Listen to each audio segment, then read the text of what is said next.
Welcome guys, this is your friend Naruto Addict 3.0 and we are back with a new fanfic.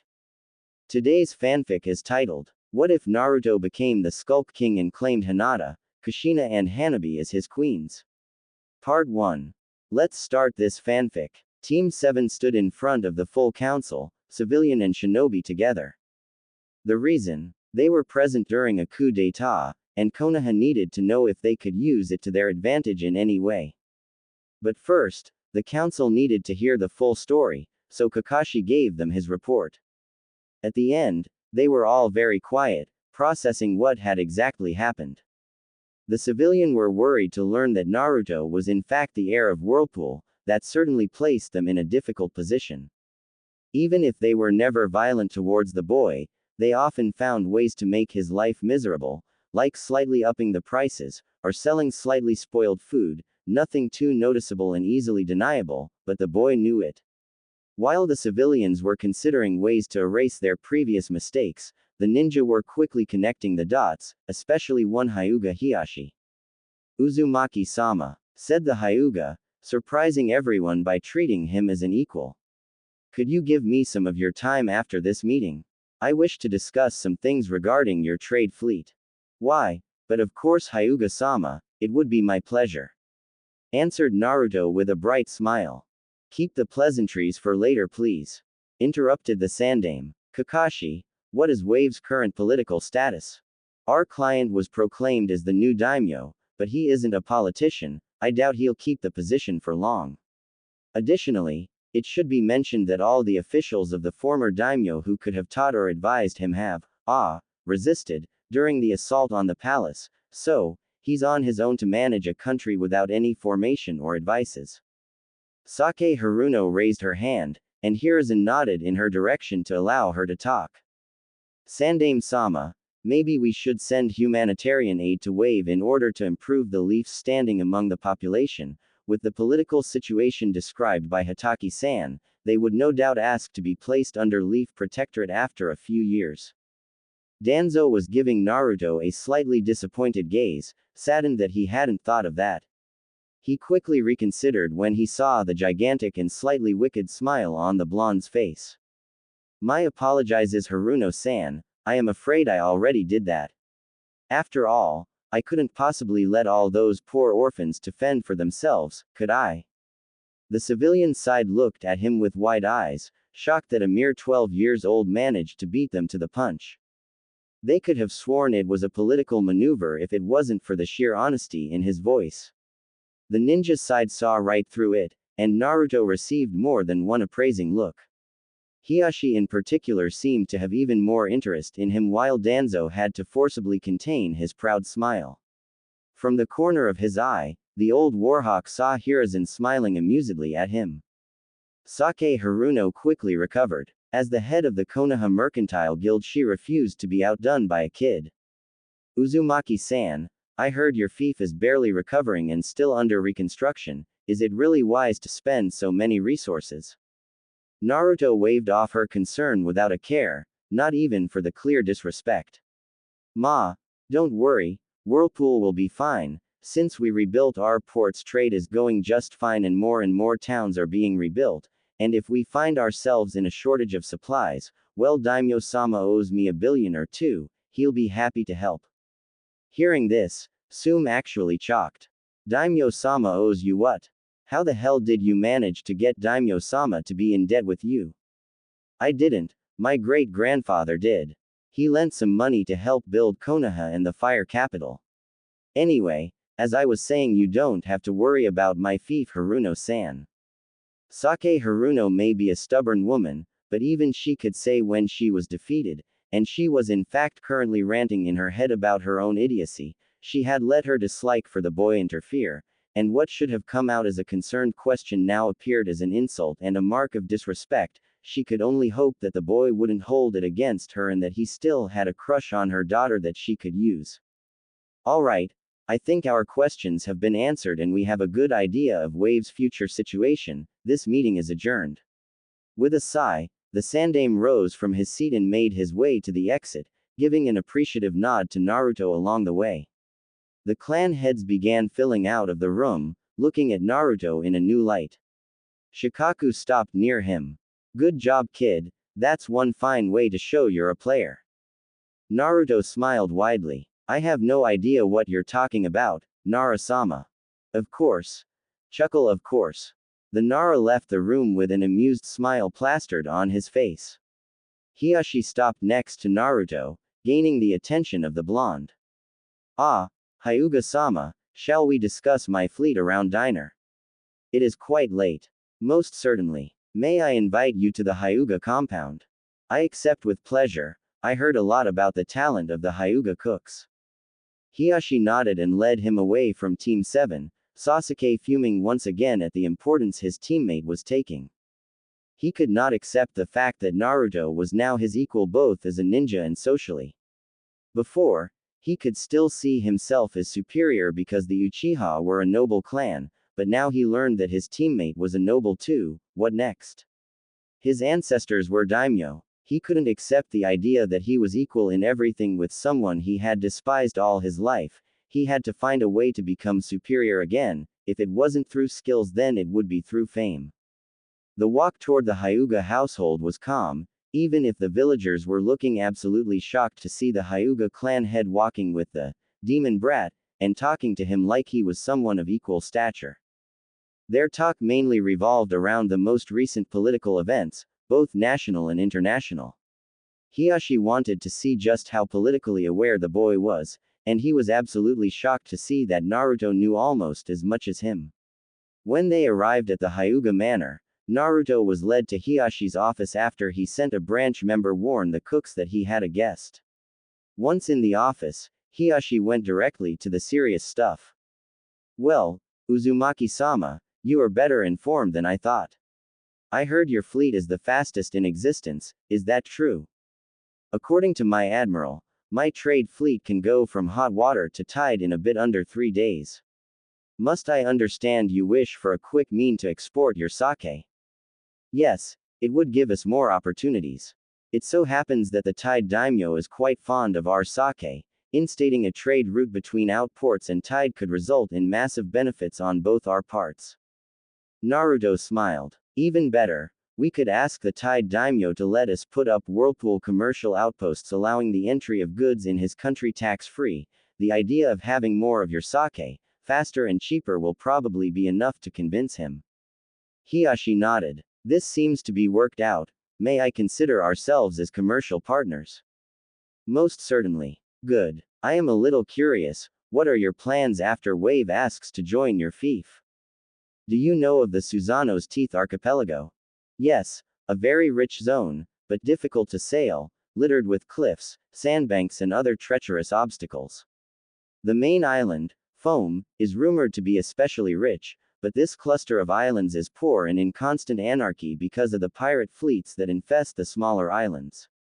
I do recall that Water once tried to purge these islands only to lose their whole fleet. Yes, very accurate. There are no less than 200 pirate bases, from a single dock for a lonely ship to entire harbors housing no less than 8 ships. They made prosperous life on Foam impossible, and Lightning's south coast is subjected to so many raids that they have to import goods through their neighbors of Frost. But even then, it isn't safe and Susanoo's pirates often raid the trade routes. I just so happen to be currently using these trade routes a lot. You do realize your fleet will be attacked. Oh, but that's what I want. Once the pirates do this very mistake, I will have an international excuse to raid and conquer the archipelago. My admiral already took contact with no less than 12 fleets and convinced them to join over once the battle begins. My fleet also has detailed maps of the archipelago and the emplacement of almost all the pirate bases. Kiri failed to seize these islands. What makes you think you can? First, they didn't have inside help. Second, their ships were primitive at best while the Whirlpool fleet is nimble and technologically advanced, and last but not least, they weren't led by Sufuku Daijiro. Hiyashi's eyes widened. You have Daijiro the Kraken under your orders. Yes, you could say he was honor-bound to help since his father was Whirlpool's previous admiral. He really likes my plan. Though, I'll admit I wasn't the one to come up with it. Now Hiyashi knew that Naruto would succeed. Daijiro had been a famed and feared pirate captain, and he had many nicknames. The Kraken, Blood Wave, the Fury of Whirlpool. Now he understood the last one. Then, the implications dawned on him. You will have complete control of the sea trade on the eastern part of the elemental nations, and no one will be able to accuse you of anything. You will have simply defended yourself against pirate attacks and done the world a favor by removing them. Impressive. Yes, and since I am a prudent man, or boy for now, my men have already contacted a few independent ninja clans to settle down on Foam and some of the biggest islands. I already have 3 clans interested in settling down on Foam, while 5 others want to build their fortresses in the islands, and a few others are debating the possibility. Hiyashi quickly recalculated everything he knew of the boy. He had been told the blonde was the dead last, with no talent as a shinobi, an idiot of untold proportion with no hope of redemption. Clearly, the last part was wrong, so absolutely wrong, and while he didn't know about the part on his ninja talent, he did know that the boy was one devious leader. While looking like a benevolent man, he would gather the largest military and economical power in the elemental nations. He would have thousands of fighters ready to answer to him, and if they were at the level of those that fought in Wave, then he would become the most powerful individual in the world on a military point of view. That alone would make him indispensable to Konoha.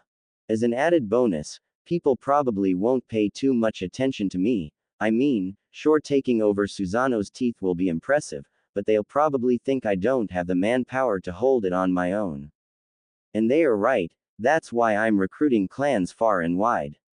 They'll think I'll simply retreat and let the pirates come back to the teeth.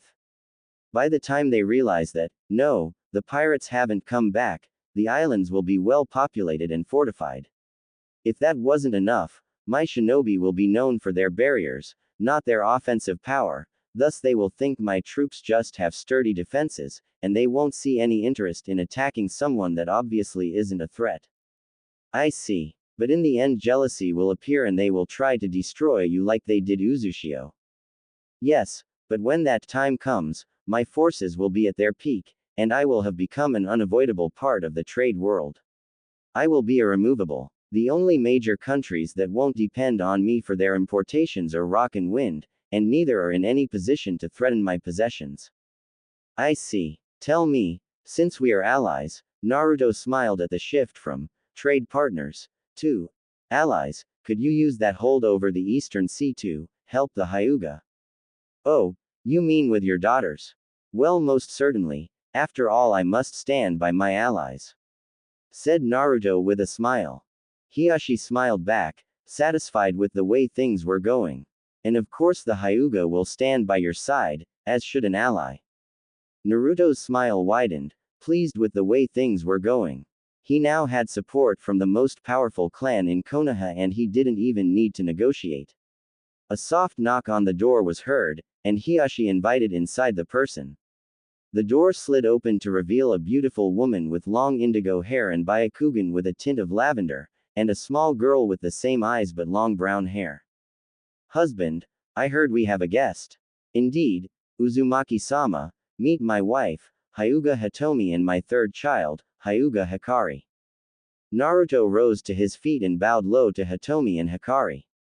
It is my pleasure to meet you. Hitomi smiled kindly at the well-mannered boy while Hikari looked at him in awe. Sir, are you a ninja like father? Yes, but I'm a bit young so I'm not as strong as him. 8 years old Hikari looked at him in wonder. She had rarely seen people without the Byakugan, and it surprised her to see what normal eyes looked like. A branch member came in and informed them that the diner would soon be ready. Hiyashi led them to the diner room, and Naruto was introduced to the 2 last members of the family. Uzumaki-sama, this is my brother, Hazashi, Naruto bowed respectfully. And my nephew, Neji. Naruto looked at him, he was familiar. Washi-senpai. Neji's eyebrows shot up. Kitsune. Naruto nodded with a smile, and the Hyuga boy smiled as well. Ah, it is a pleasure to see you again. You graduated this year, correct? The blonde nodded again. How is your team? Taka is the same as ever, cold and globally uncaring, and Sakura is being her fangirl self. Neji smiled compassionately. You didn't have much luck, being placed with both Taka and a fangirl. I suspect Hokage-sama placed us both here to push her to work more and hopefully grow up. The sad thing is that Taka needs to grow up too and doesn't seem to want to. He's still focused on avenging his clan. Not a bad objective if you ask me, but he shouldn't live only for that. And then there's this superiority complex of his. Neji nodded in understanding. Meanwhile, the adults were looking at them in surprise as they talked like old friends. Maybe we should stop using our codename, don't you think, Naruto? Yes, you're right, Neji. By the way, how's your team? Eccentric, to say the least. My sensei is Maida guy, did you hear of him? I heard of him and I heard him, sadly. I am surprised your ears are still functioning, that man spends almost more time screaming than breathing. Everyone who knew who Guy chuckled in good humor. It has gotten worse. Guy-sensei managed to corrupt my male teammate and he now wears the same horrid green spandex and bowl cut. Lee, that's his name, screams nearly as much as sensei does. My female teammate and I came up with a technique that emulates earplugs with chakra alone, and we have become adept enough with it to raise it in a second. Ironically, this idiotic use of chakra raised our chakra control incredibly. Said Neji with an amused smile. Tenten was quite astounded when she saw the results. Wait, your other teammate is Tenten. Brown-haired girl with a love for weapons. You know her. Yeah, we have a common interest, Fuinjutsu. Hiashi perked up, listening more intently. You are interested in Fuinjutsu? Yes, partly because it's fun and partly because of a family tradition. Compared to Whirlpool's old seal library, what we have in Konoha is absolutely miserable. I heard that my ancestors were capable of using seals in battle, and not just exploding tags. I heard they had seals that could emulate ninjutsu. That is impressive. Yes, but think a bit farther. What would happen if you were to combine seals creating elemental chakra? Let's say, earth and water. Every adult's eyes widened. Mokuden, murmured Hiashi in shock. Naruto smirked. Yes, with enough work I may be able to recreate the techniques of the Shadaime Hokage through Fuinjutsu. But it will be in a long time. Right now I'm still trying to figure out how to do even a simple chakra nature conversion seal. Apparently, changing the nature of your chakra is hell, even with seals helping along the way. It would be easier with a neutral chakra, but I don't think that exists. Hiashi blinked and looked at his brother. During the conversation, they had taken seats around the table, but they kept listening to the two youth, but it looked like it may be a good time to place a word. Naruto-sama, if it helps you, I heard Jiraiya-sama speaking once of Sage Chakra. He said that natural energy made all elemental techniques equally easy because it wasn't attuned to any particular element. Naruto stopped and looked at Hiashi, wide-eyed. That's it. If I can harness natural energy I can hope to actually make progress. Thank you Hiashi-sama. Hiashi nodded. At this moment, the doors of the kitchen opened, and dishes were disposed on the table. The diner was mostly Neji and Naruto talking about what they had done in their career, and once Hikari had left the table to go rest, they talked about Naruto's plans. Once he had finished explaining his plan, he looked at the people around the table, and quite enjoyed their shocked expressions. I knew you were devious, said Neji, but I didn't know it was to this extent. Why, thank you, I worked hard to be like that, answered Naruto with a cheeky grin. Does Danzo-sama know all this? Why bother the old man? He is busy with other things. Besides, I don't really need his approval. It's not like I'll start a war. Lightning will even have to thank me for removing the pirates harassing their south coast, said Naruto with a smirk. Neji smirked as much. And what do you plan to ask as thanks? Oh, I think you have a good idea of who I'll ask for, answered Naruto with a smile. A week later Team 7 was waiting for their teacher at their meeting point. It was a peaceful morning, nothing was out of the ordinary, the sky was clear and the air was warm. In a flutter of swirling leaves, Kakashi appeared, but he didn't look too pleased. Alright, who did what? I just received a convocation to the Hokage office for our whole squad. Sasuke and Sakura both looked at Naruto. Don't look at me like that. I stopped making pranks when I became serious. With a sigh, Kakashi signaled them to follow him. They made their way to the Hokage office in silence, with Sasuke and Sakura occasionally glaring at Naruto, much to his irritation. When they arrived at the secretary's desk, she pointed at the door. Kakashi knocked on the door, and instead of the angered voice he expected, the Sandaime calmly told him to come in. Kakashi led his squad inside, and instead of an irate old man, he saw an interested Kage and one Hyuga Hiashi. Kakashi stood on the right of the Hokage, curious as to why he was in the same room as Hyuga Hiashi. Team 7, Hiashi-san requested your presence, though he wanted to wait until you were here to explain his reasons. Thank you for your patience, Hokage-sama, said Hiashi, bowing to his leader, and then turning to the team. The reason I requested your team's presence is because Naruto-san and I have some business in Tide. However, as a genin he does not have the same flexibility in schedule me and my fellow jonin benefit from. For this reason, I wish to hire your team for an escort mission to Tide. We may be gone from 2 weeks to 2 whole months, depending on how well the negotiations go. At my demand, and to compensate for the interruption of your schedules, I paid for an A- rank, even though it is classified C rank. Is this acceptable? Naruto and Kakashi were smiling widely. Sakura was contemplating new ways to tempt Sasuke on Tide's famous beaches with some sexy bikini, and the Uchiha was fuming at the training time lost. Kakashi of course accepted readily, always ready for some paid vacation. Hiashi nodded, satisfied.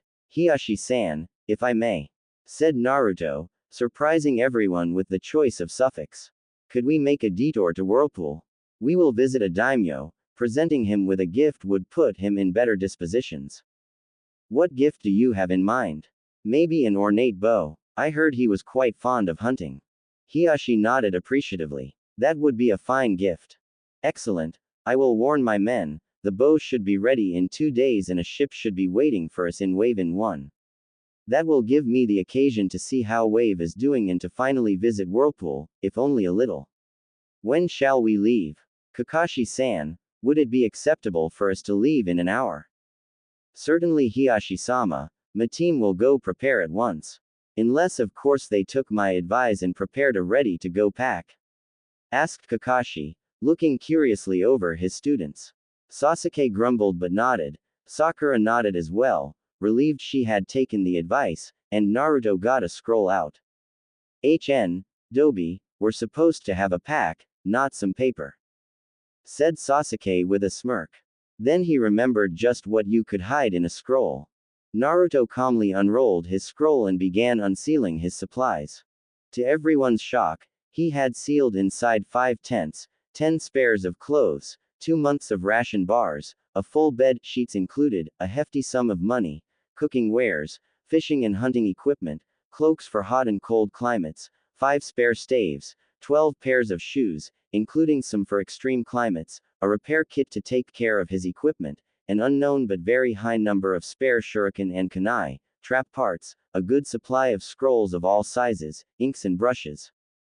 Alright, enough Naruto, seal all these things back in, my office isn't that big.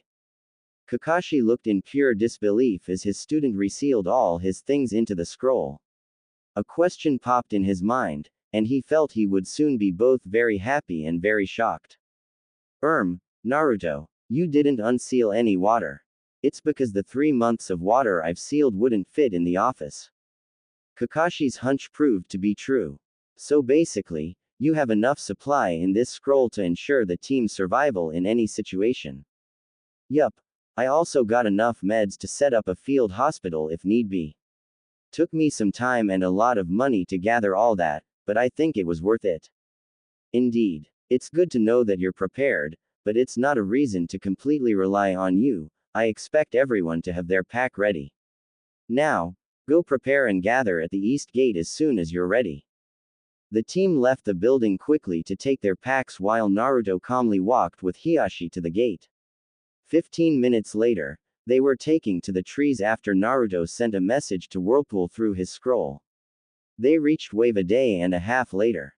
Seeing the bridge, Hiashi stopped a moment. The Great Whirlpool Bridge. Impressive. A great arch bearing the name of the bridge had been built above the road, and also housed a guardhouse. From inside, Minamoto Tomo emerged along with a squad of 5 samurai.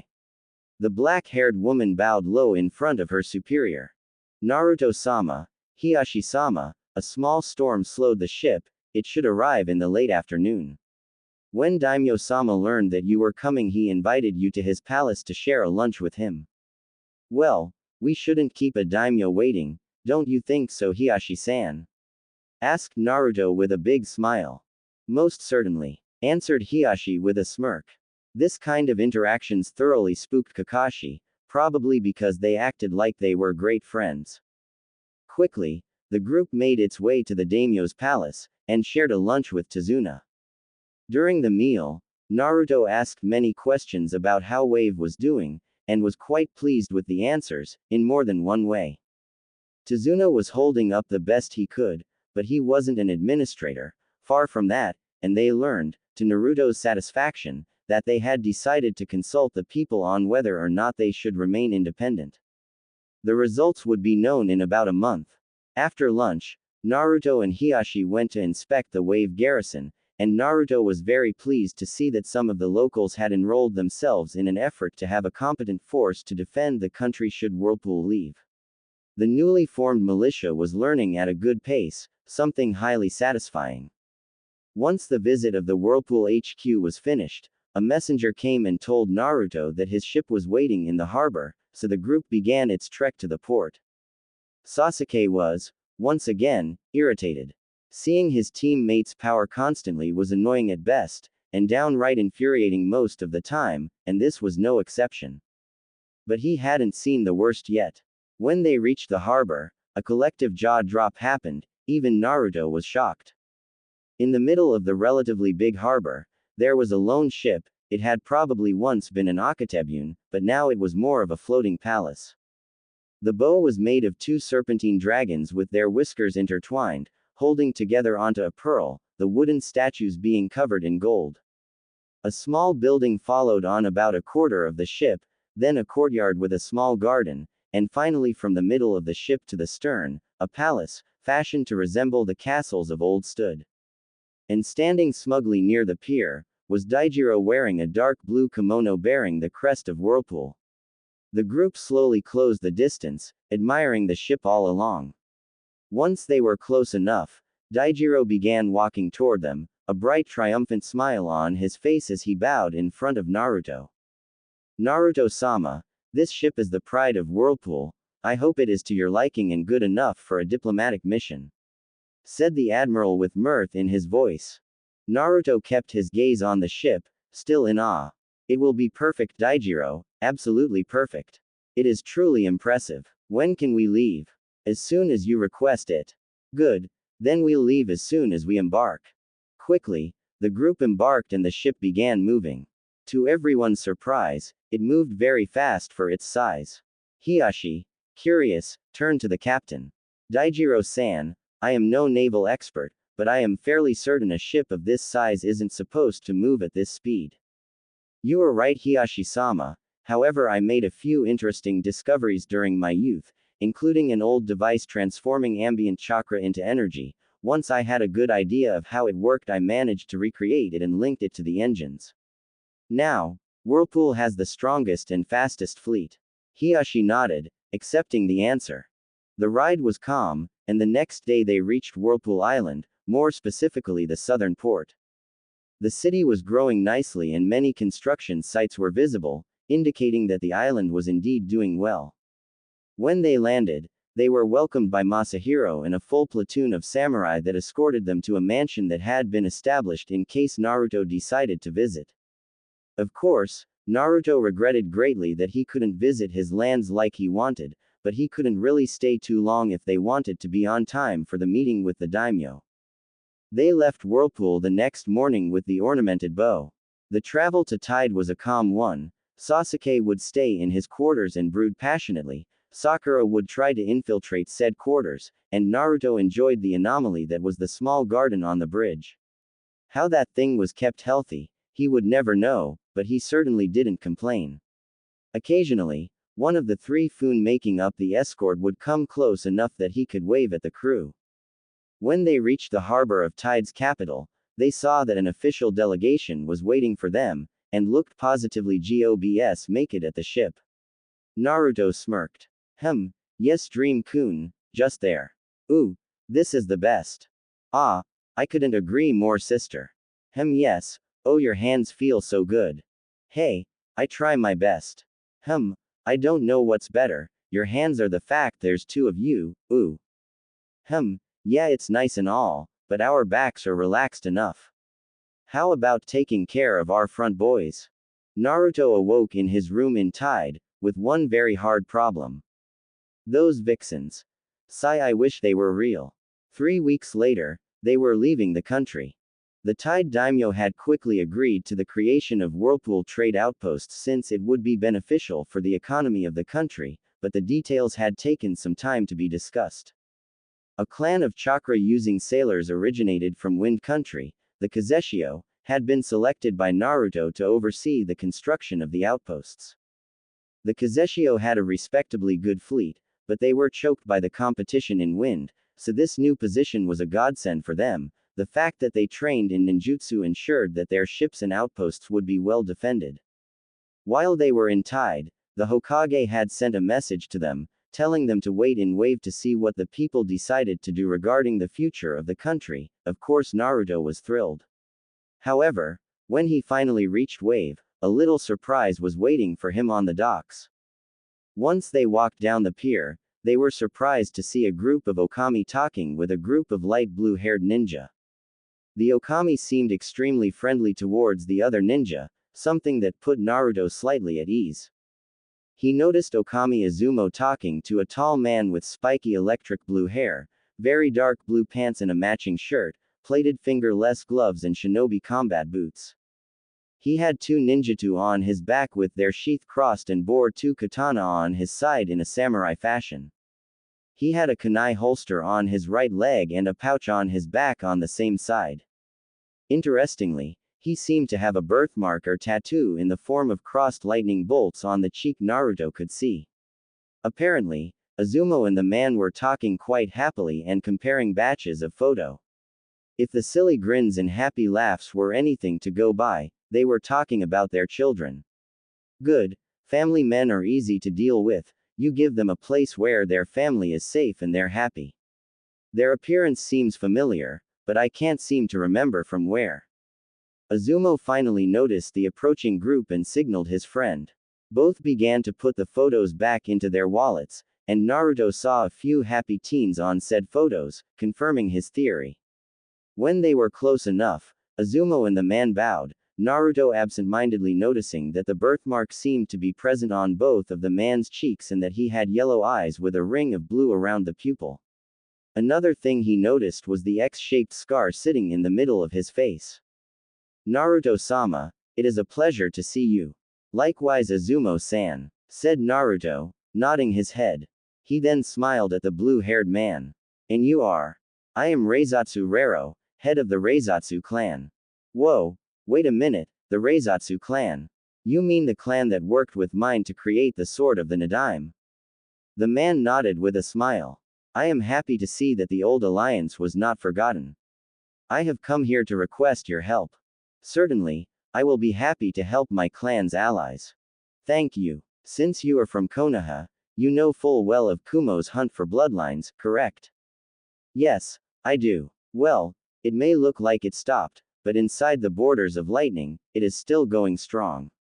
Said Rero gravely. My clan has always been one of their prime targets, and now that they can't try to capture bloodlines from other countries, they hunt down the bloodline clans of lightning with even more ferocity. We have lived in hiding for a long time, but they are closing in, we need a way out. When we heard that the Uzumaki were alive and that whirlpool was being rebuilt, we decided to contact you. My clan asks for asylum and protection, please help us in our time of need. Rero bowed low once he finished. Stand up. Where is your clan currently?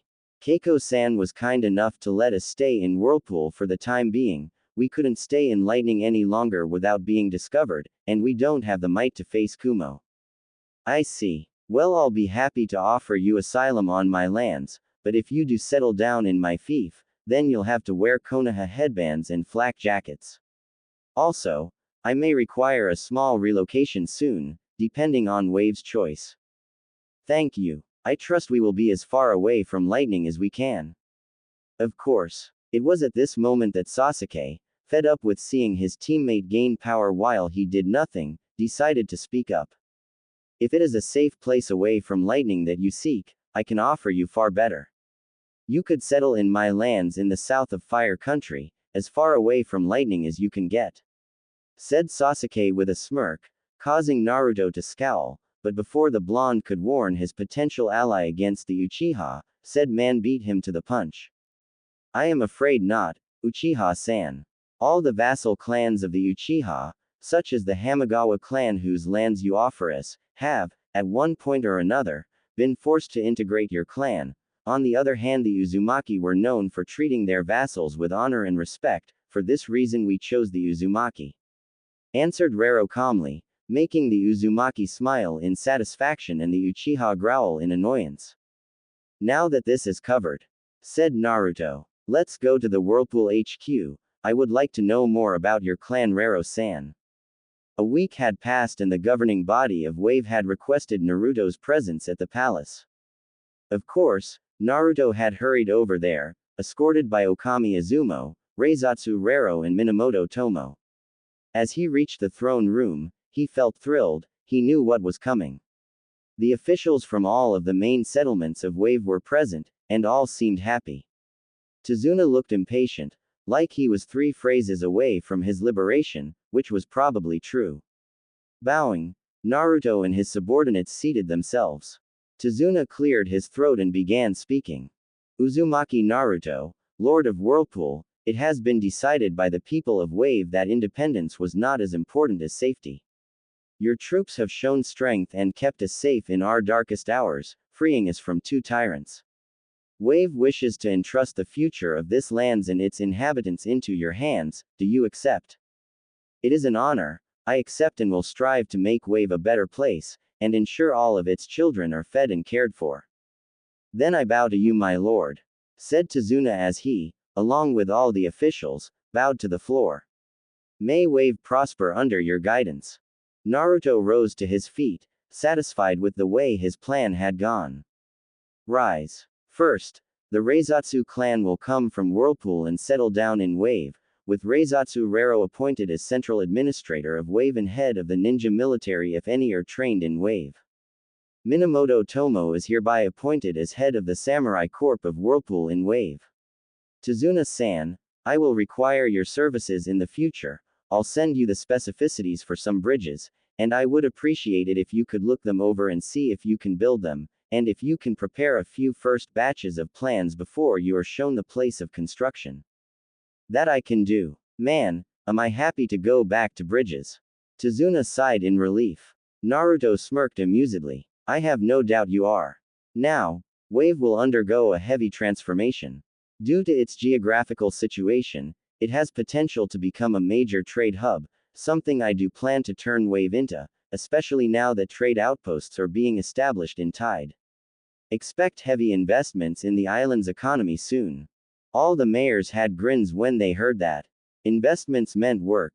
Work meant the island would be back on its feet quicker.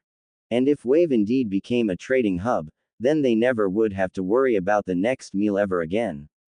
Rero was glad to have a new home far enough from lightning but still close enough to his new friend Izumo, and Naruto was happy that his plan was a success.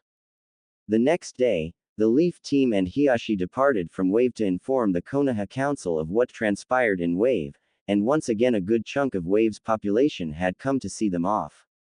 The Wave division in its entirety stood at attention, proudly displaying their light blue armor marked with the crest of Whirlpool, Wave's emblem just below it. There were over 100 recruits, not bad if you asked Naruto, and while they still had a long way to go, they were determined. Naruto gave a small speech, causing the crowd to cheer, and they were off. 5 months since graduation, and he had already extended his fief by a good 50%, added a new ninja clan to his ranks along with a complete fleet, and established trade outposts that would guarantee his hold over trade in the Eastern Sea. Kami-sama, it's good to be me. A week later, they reached Konoha and went to the Hokage. Considering the nature of both the mission and the intel they brought with them, the debriefing was made in front of the council. Once the group entered the room, Hiyashi went to his seat calmly and looked over the council. The clan heads seemed completely bored. They had already guessed what happened, so they didn't really want to bother themselves, but that was the procedure. The civilians, on the other hand, were curious and wanted to know how the trip would affect trade in the region. The Sandaime came into the room and sat on his chair. Very well, this will be a short meeting. I have much to do, so I don't have time for hours of discussions. What are the results of the trip? Did the Tide Daimyo agree? Hiyashi nodded. Discussing the details took some time, but the Tide Daimyo agreed. Whirlpool commercial outposts are currently being built along Tide's northern coast. I see. Naruto-kun, who did you recruit to take care of these outposts? Asked the wizened leader. The blonde smiled. The Kazeshio clan, formerly of Wind. They had little to no ties with Suna, thus ensuring I wouldn't have to deal with spies, and I got them out of a difficult situation, thus earning their loyalty. I talked with them. They are sailors, and even though they train a bit in ninjutsu, they don't lie much. They are honest and loyal to Whirlpool. Hiruzen nodded, satisfied with the answer. Good, good. Now, what of Wave? They decided to integrate the fief of Whirlpool, was Naruto's answer. Uzumaki-sama, said Sake Haruno, gaining the attention of the whole room. Surely managing all these trade routes must be difficult. Konoha's Mercantile Guild would be happy to lend you its services and experience. May I invite you for dinner to discuss the agreement? Said the Pinkett with a charming smile. But it was in vain. I'm afraid that will not be possible, Haruno-san. Said Naruto apologetically. As you said during the last meeting where we attended, my fief is still recovering, so we need all the benefits to help Whirlpool, and now Wave. As for the diner, it would have been with pleasure, but I have errands I must run. Answered Naruto with a polite smile. Sake nodded her acceptance of the answer, not that she had much choice. The fact that he threw her words back in her face wasn't pleasant, far from that. All right, is everything covered? Asked the Hokage. Good. Team 7, report to my office tomorrow. I know I'm asking a lot out of your team, but you are my best genin team, and I need you on a special mission. Hiruzen then rose to his feet and left. Sasuke smirked. Feeling his talents were finally recognized, Sakura smiled proudly at being part of such a team. Kakashi simply shrugged it off, but Naruto couldn't help but feel the compliment, while honest, was there to keep them off his back. With a shrug, he left the room and went to his apartment. Note to self, find a new flat. The next day, the team gathered in front of the Hokage's secretary's desk, waiting to be all present before going in. Once the last of them arrived, Kakashi nodded to the secretary, who told the Hokage through the interphone they didn't have to wait long before being sent in. Standing in front of their leader, they wondered what kind of mission he could have assigned them. Hiruzen looked over them, reconsidering one last time his choice, before nodding in approval. Team 7, you are here for a mission of the utmost importance. As you know, our relations with Kumo are strained. Because of that, the daimyo of Hot Water and Frost worry. They know that, should a war between the Leaf and the Cloud break out, their countries would be the battlefield. Because of this, they have tried for a long time to pacify our relations with Kumo. Recently, they requested a joint C rank. Frost will hire a team from Kumo, while our client is Hot Water. Hiruzen looked at the ninja before him. They all stood at attention, even if the female part of the squad didn't really give a professional impression. I selected your team for this mission. One of the reasons is that it concerns one of you, said the Sandaime while looking at Naruto. Said Blonde smiled wickedly. So, the pirates made their move, huh? Sarutobi nodded, not surprised in the least that Naruto expected that. You will meet the Kumo team in a port town in Hot Water, near the border with Frost. Your first objective is the elimination of a raiding party originated from the Susano's Teeth Archipelago in cooperation with the team from Kumo. Your secondary objective is to learn the current status of the Hyuga sisters. Once the pirates have been eliminated, you will escort the Kumo team to Konoha. They have been enlisted for the Chunin exams. Guy's team will accompany you on the way and back. They have a mission of their own. You will choose the rendezvous point with them. Hiruzen took a scroll on his desk and threw it to Kakashi, who caught it effortlessly. Both daimyo will be there to welcome your teams. I expect you to be on your best behavior. If you can, wound Kumo's image, but not at the cost of ours. Show them your level. Don't forget to mention that you'll take part in the Chunin exams. Hopefully it will demoralize them and they'll give up. Any questions?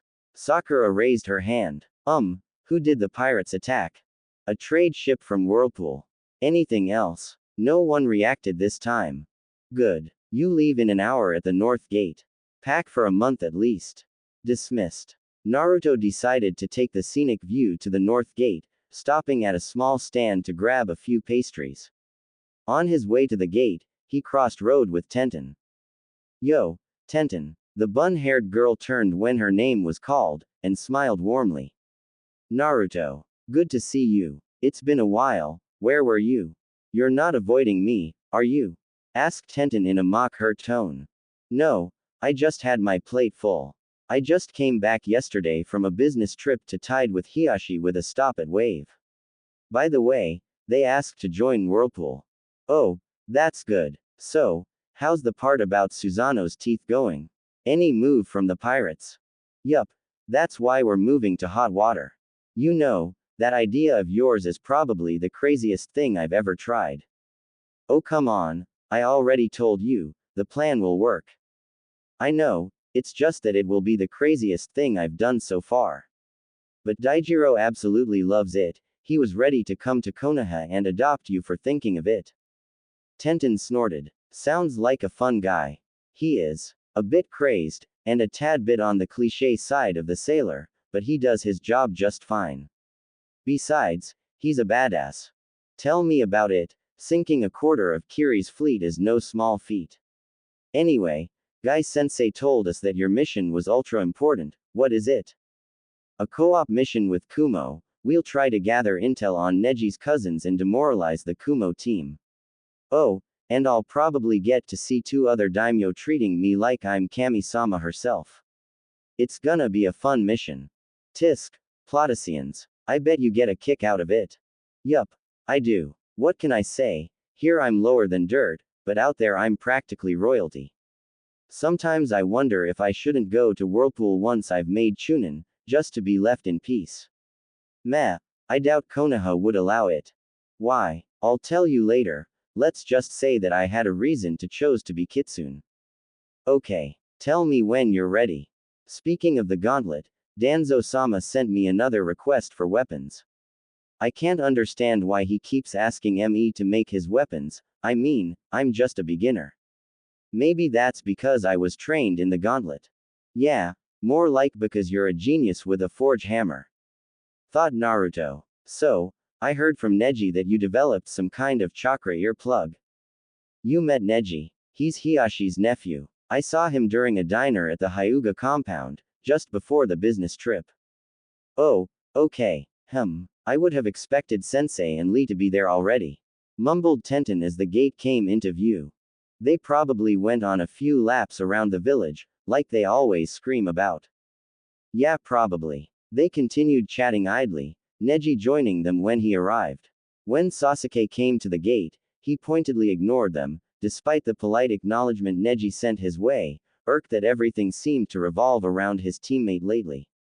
Then came Sakura, who went to sit next to the Uchiha, daydreaming as usual, and Kakashi, who simply stood there, reading his book. Then, dynamic entry. A green blur appeared, flying towards Kakashi, who simply grabbed its ankle and threw it away. Only then did the silver-haired man's gaze left his book. Looking at the blur who, once stopped, revealed itself to be Guy, Kakashi I smiled. Did you say something, Guy? The green beast laughed boisterously, and began sprouting nonsense about youth and whatever, causing Naruto to tune him out. Looking around, he saw the last member of Team Guy, the spandex-clad Rock Lee, coming towards them. Greetings. I am Rock Lee. May I ask your name? Uzumaki Naruto. Broody is Uchiha Sasuke and Pinky is Haruno Sakura. Lee looked at Sakura, and gulped as a blush came to his face. Such an angel, he muttered. No, she's not, interrupted Naruto flatly. Seeing the revolted face Lee was giving him, Naruto spoke again before the Green Genin could. Look, I've been in her class for a long time, even had a crush on her. She just beat me up at every turn because she considered I was in the way of her one true love, which by the way is Broody here. She's not an angel, she's a fangirl. Lee still looked revolted. If you had gotten to know her, I'm sure she wouldn't have hit you. That's the thing. I wanted to get to know her, if only to have a friend, she just kept hitting me. But if you want to try, be my guest, said Naruto, looking away from Lee, thus signifying he had nothing else to say. Lee left in a huff and approached Sakura. After an overly enthusiastic introduction and a glare from Sasuke, he received a fist to the face courtesy of Sakura, along with a scream of, "Leave me alone, you freak." Lee, depressed and nursing his cheek, went back to the group. Told you, said Naruto. Suddenly, a fire alit in Lee's eyes. Yosh, it matters not, I shall train more and show her my strength, and she shall fall for me. Naruto looked at him for a second before sighing. While I'll gleefully admit Sakura is shallow, I don't think she's that shallow. Lee's face began to distort in anger. How dare you talk of her like that? She's not. Oh really? Then why did she hit you without getting to know you? She doesn't do that to everyone. She just decided to judge you based on your looks and attitude, without getting to know you. If that isn't a shallow behavior, then tell me what is. Lee tried to argue, but nothing came to his mind. With a frown, he remained silent. Then a hand fell on his shoulder, a brightly smiling guy behind him. Worry not, my student. Pour your heartache in training, and you shall swoon her with your strength. Lee immediately followed his teacher and they began some sort of contest to be the most ridiculous possible, with sunset and rivers of tears. Naruto looked at it blankly before turning to Kakashi. He's single, isn't he? Kakashi nodded. I see. Sigh, it's going to be a long trip. The trip was mostly calm, even if there was a rising tension between Naruto and Lee, and now, on the last night they would spend in the same campsite, it was at its peak. Lee kept sending dark glares to Naruto, and it was getting on the blonde's nerves. The fact that Neji and Tenten seemed to agree with the foxy teen certainly didn't help. The tension was such that Guy and Kakashi decided to get involved. Once dinner was eaten, they signaled their teams to sit around the fire. All right, began Kakashi. There seems to be a bit of tension in the air. Naruto snorted, but his teacher ignored it. And it would be better if the situation was resolved.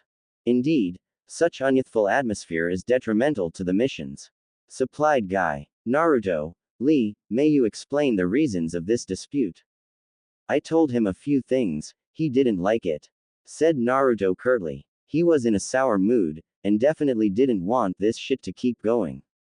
What? You belittle the beauty and mind of my beautiful cherry blossom, bellowed Lee. Sakura, ticked off, rose to her feet and sledgehammered Lee's face into the ground via her fist. I told you to leave me the alone, you freak. She then turned to Naruto, seething. As for you. The blonde's eyes met hers and flashed red as he snapped. What? Sakura, nervous, stepped back, and returned to her seat, muttering nothing, fearfully. Good. Now Lee-san, I never said she was ugly or stupid, I said she's a fangirl, it's her personality I criticized. Lee, springing back to his feet, glared angrily at Naruto. You have no right to do so. You don't know her, yet you behave so unyouthfully too. Shut the hell up. Naruto was now beyond pissed, and his eyes flashed red every few seconds, to the increasing worry of the Jonin. I'm tired of your childish behavior. I've known that bitch since childhood, spent 5 years in her class, I know her more than you do. It pisses you off that I don't act like a moron like you. Tough luck. I'm a feudal lord, the tiniest of my mistakes can end hundreds of lives and destroy thousands. I don't have the luxury of being stupid. Naruto paused to breathe deeply and calm down, his eyes stopping to flash red. Now, I easily admit I may be biased on matters that pertain to Haruno, but you are falling for her looks without knowing her, and when I told you things as I saw them, instead of taking them into account, you immediately denied them and decided that you, who barely knew her, if at all, knew better than me, who spent a few years knowing her, and then proceeded to berate me. Even more, you refused to acknowledge the numerous evidences, namely the hits, that I was right and blamed the whole situation on me, something that makes me want to cave your face in. If you don't want to grow up, it's not my problem, just stay away from me. With that, Naruto rose to his feet and jumped to a high branch. I'll take first watch. Lee looked at Naruto's back, gobsmacked. A genin 1 year his junior had just berated him and called him childish, and even though he wanted to deny it, Naruto had raised a few good points. Silently, he made his way to his tent, mulling over what was said. Guy on his part was shocked with the way Naruto had talked, and he was quite surprised to learn that Naruto was a feudal lord. Looking at Kakashi, he spoke dryly. I didn't recall any report mentioning Naruto being so unyouthful. Let's say the Mizuki incident awoke a part of him that knows life isn't all games and laugh. Was the Jonin's answer. Naruto was standing in sewers. He didn't know why, and it bothered him. He remembered standing guard with Neji, then waking Sakura and Tenten to take the second watch before going to rest in his tent. Then, he found himself in this sewer. Looking around carefully, he notices several hallways. Trying to peer into the darkness, images come to his mind, most too vague to be understood. Hey, finally came to visit. Turning around, Naruto is surprised to see himself. But more ethereal, almost see-through. Kitsune. Yup. Welcome in the mindscape. Fluffy wanna talk to you, so he pulled you here. I wish I could do that too though. Anyway, it's over there. Naruto followed his evanescent image and reached a gigantic room with a mighty cage, the Kyuubi clearly visible behind the bars. He expected a demented demon of destruction constantly screaming for blood, but what he saw was a calm fox, if a bit big, seemingly pondering something.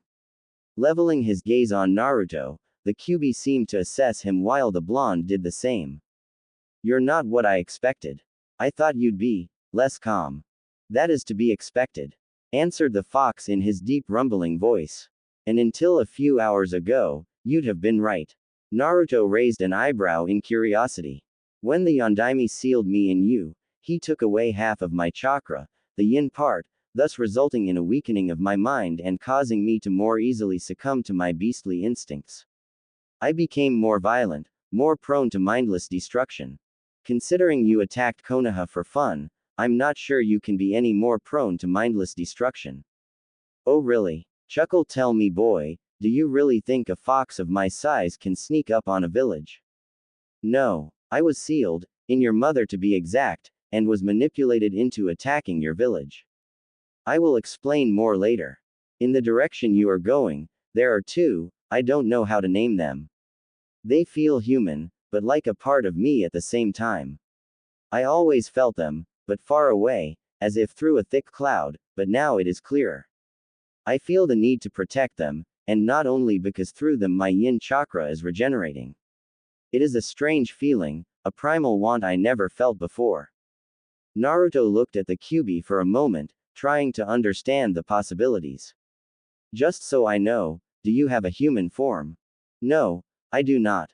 Why this question? Well, you said they felt like part of you, but still human, so I thought maybe you had children before being captured. Kyuubi gave the idea a thought, considering it carefully. Maybe you are right. I remember two fools, they bore the mark of the cloud. They managed to steal some of my chakra, it may have affected them more deeply than I thought and have affected their children in turn. Whoever they are, investigate this matter for me, and I shall help you. And if they happen to be your children, we will see when we see them. Naruto nodded, then turned to Kitsune. Since we're both here, maybe we should try and finish the merging. Kitsune nodded. Yugito stretched her back contentedly. She had the occasion to spend a good night of sleep in a very comfy bed for the first time in months. Since the formation of her team, the Raikage had done all he could to keep them out of Kumo, assigning them to C-rank missions as soon as he could. As a result, her team was without a doubt the best of Kumo, probably even better than some Chunin teams, and that was why they had been sent on this mission. She was glad they had arrived before the Konoha team. It gave them time to rest a bit before the mission. Rising to her feet, she went through her morning routine, enjoying the hot shower thoroughly, before going down to the common area of the inn they were staying at. The daimyo had paid for the best inn of the town, something Yugito was grateful for. Luckily, this morning was relatively peaceful so far. That must mean Atsui hadn't gotten on Hanabi's nerves yet. As she entered the room, she witnessed the explosion. Team 7 jumped down from the roofs, landing in front of the inn they were supposed to meet the daimyo and Kumo team at. They were about to enter, but the door exploded, a blonde Kumo genin flying through it. "Shut the hell up, you temperature-obsessed freak." A dark blue and cream blur then followed the down genin, revealing itself to be a girl with midnight hair held in a hime cut with a low ponytail falling from the back, fox ears and a bushy tail, all of the same color. Interestingly, she didn't have any headband. Oh, and she was shaking the life out of the poor boy. "If I hear you muttering the word hot even one more time, I will put so much pepper in your food that your tongue will turn black." Another girl, identical to the first, only with her hair straight, ran after her and tried to get her sister to release the almost knocked out blonde. "Sister, we are here for a mission, we must be professional." "I don't care. I can't stand that idiot anymore.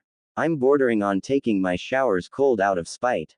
"Girls." Both girls turned to the blonde woman who just emerged from the inn, looking absolutely pissed. "First, you're supposed to act professionally, something you are not doing. Second, hitting your teammates is forbidden, no matter how annoying they can be. If it was allowed, Kami-sama so help me, I would have beaten the living rap out of B.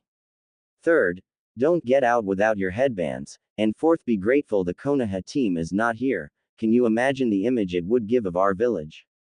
Kakashi chose this moment to make their presence known with an ahem.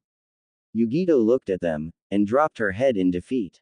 Then, a gobs naked Naruto managed to regain enough control over his mind to ask the question that was going through his mind for the last 5 minutes or so. "Foxy ladies, what the heck are you doing out of my dreams?" The two girls turned their gaze to Naruto, revealing their very wide eyes to be Byakugan, slightly shocking Kakashi. Then a smile overcame their features and they glommed Naruto. "Dream-kun." Yugito and Kakashi were both looking at this with wide eyes, wondering what the heck was exactly going on. Sasuke smirked evilly, thinking of something to put Naruto in difficulty. "Dobi, care to explain why you know shinobi from an enemy village?" A tick mark appeared on the forehead of one Uzumaki and two Hyuga, but Naruto answered nonetheless. "Bitch, if I was a spy, do you really think my contacts would be a couple of genin? And two genin who were abducted in Konoha no less. And who only dream of going back home," added the one with the hime cut. "You didn't answer my question, Dobi." He spat smugly. Hinata had enough. She rose to her feet and planted herself in front of the Uchiha. She closed her eyes for a moment, breathed deeply, then reopened them while activating her Byakugan. Suddenly, Sasuke found breathing difficult and took hold of his throat. "Are you sure that you are not the Dobi? The answer to your question lies in his first question." "How? I do not know, but for many nights we shared our dreams." "Now think a little bit, do you really think a spy would have reacted this way?" She then deactivated her Byakugan, and the Uchiha began gulping air frantically. Sakura tried to help her crush while glaring hatefully at the retreating Hyuga. Wanting at least some payback on the bitch, in her opinion, who unjustly, in her opinion again, attacked her Sasuke-kun, she tried to release killing intent. She smirked when she saw the Hyuga stop and begin to shake slightly. "Sister, I'm afraid, I think a fly wants to kill me." Giggle, Sakura's eyes widened at the dismissal of her killing intent and realized the girl was in fact shaking with restrained laughter, which enraged her even more. Okay. What the hell was that? Asked Kakashi. That was Hinata Nei's patented glare. Answered happily the one with the Heim cut. She didn't glare anyone to death yet, but she's getting better at it. Kakashi's sweat dropped. Alright, since we'll work together, maybe we should introduce ourselves. I am Hatake Kakashi, Jonin of Konoha. HN, Uchiha Sasuke. Grunted the Avenger while glaring at Hinata. Haruno Sakura. Said the Pinkett in a cold tone while glaring at Hinata too. Said girl seemed to be about as bothered by the glares as she was with the rain, and it was a sunny day. Uzumaki Naruto, Genin of Konoha and Lord of Whirlpool, at your service. Said Naruto with a bow and a charming smile at the Hyuga sisters. As one, they sighed dreamily. Sister, he's a prince. It keeps getting better and better. Quiet you two, you can flirt with him later. I am Niyugido, elite Jonin of Kumogakure and the poor woman supposed to contain these two little tornadoes of mischief. Said the blonde while glaring playfully at the two girls who answered with a vulpine grin and a happy swish of their tails. My name is Atsui. Said the blonde. And I'm the hottest guy in Kumo. Sweet. Now he's delusional too, like his obsession with hot wasn't enough. Hey, quiet. Go on. I am Hyuga Hinata. It is a pleasure to meet you. Said the girl with the straight hair, then she looked at Naruto lovingly, blushing slightly. Especially you. The blonde blushed and smiled happily. I am Hyuga Hanabi, nice to meet you. Said Hanabi flatly, then a bit more excitedly. Now, can we take Dream-kun to the hot springs? We gotta get to know each other. What? Young lady, I hope this is a joke. Do you really expect me to let you two go alone in the hot springs with a boy you barely met? Yes. Yugito face palmed. Let me put it that way. I refuse to let you go alone to the hot springs with a boy you barely met. I'd ask to come along. Considering the state of the relations with Konoha, I have no doubt that Kakashi-san would. I don't mind, said Kakashi with an eye smile, causing Yugito to stop abruptly, her mouth still open, and slowly turn to him. What? She breathed in shock. I know Naruto is a responsible young man, and you can't exactly do anything to him without your country and village facing dire consequences. So I don't mind. Thanks, exclaimed Hanabi. You're now officially a cool guy in my book, Kakashi-san. Come Hinata-ne, Dream-kun, the hot springs are over there. With a last disbelieving look at Kakashi, Yugito followed the three youth to the hot springs. There wasn't much talking done on the way, mostly the girls clinging to the boy, with his arms wrapped around their waists. The owner of the hot spring was a bit surprised by their ears and tails, but not as much as the first time they had come here. What completely shocked him was the fact that they requested a pool where they could all go together. The man sent a jealous glare to Naruto, wishing he was the one who would see Yugito. The two others were too young for him. Once they had their pool, they went to the changing room, and saw a little problem: there was no separation. Hanabi was ready to undress then and there, and Hinata wasn't far behind, but Naruto's politeness surfaced at this moment and he offered to wait near the pool until they were finished, thus earning some points in Yugito's book. Once everyone was in a towel, they settled in the spring, the sisters quickly pressing themselves against a blushing Naruto who was enjoying the skin contact. Over the course of 2 hours, they asked as many questions as they could about their clan, Konoha and himself. Of course, Naruto asked a few questions of his own, but he didn't really ask about Kumo, mainly because he had no intention of setting foot in there. Yugito assessed him carefully, and was satisfied with what she saw. He was careful not to divulge any secret of his village but was still answering truthfully to the girls. Taking advantage of pause in the conversation, Yugito talked for the first time. You said you are the Lord of Whirlpool, aren't you a bit young? Naruto turned his gaze to her and his eyes suddenly became arctic cold. I am afraid I am the last Uzumaki currently alive and aware of his legacy. Your village and Kiri did a thorough job in destroying my clan and land. Yugito winced. Sorry. It's okay. Considering the casualties you suffered in the assault, I'd be quite stupid to believe my clansmen didn't avenge themselves. Yugito nodded. How is your fief doing? Quite good. I'll soon be securely established as a major trading power with shinobi specializing in barriers. Yugito nodded and analyzed what was told. The kid had been way too relaxed concerning this information, meaning it was either common knowledge or what he wanted her to believe. I heard you took over a small country. That's a lie. My samurai simply freed Wave from a tyrannical tycoon. It was Wave's choice to ask for integration, answered Naruto indignantly. Your samurai, not your ninja militia, against a bunch of thugs. No, my samurai are trained enough that they could eliminate those fools easily. Yugito nodded, noting that not once had he given any sign of lying. That meant he hadn't told them the whole truth. He was far too good a shinobi, from what she had seen, to simply be a benevolent boy. I also heard you had Daijiro the Kraken under your orders, don't you fear Kiri's answer? Ah yeah, Daijiro kicked their asses while severely outnumbered and equipped with repurposed fishing ships. Right now he has a complete war fleet. I'd like to see these fog suckers trying to attack me. The first ass whooping Daijiro gave them would look like a peck compared to what he'd do to them now. Yugito nodded carefully. And what will you do about the ship that was attacked? I'll send a message to Daijiro. Maybe he can clean up a few islands as an example for the other pirate groups. Yugito noted that he didn't say everything, and filed this information for later. I see. Well, maybe we should return to the inn. The daimyo may have been busy today, but they should be done soon. Let's go. Once again, Naruto waited for the girls to be done before stepping in the changing room. Interestingly, while he was dressing, he heard Yugito forbidding Hanabi from using the Byakugan and said young woman saying that it was to make sure there wasn't any danger in a way too innocent voice. With a smirk, Naruto finished dressing. They then returned to the inn, with Naruto enjoying the jealousy of the teens his age that saw him with two hot fox ladies clinging to him.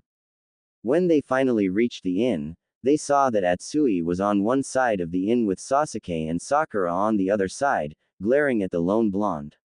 In the middle, seating near a table, his face buried in his book, was Kakashi. The group went to sit with him, quickly joined by Atsui, who was sending envious glances to Naruto.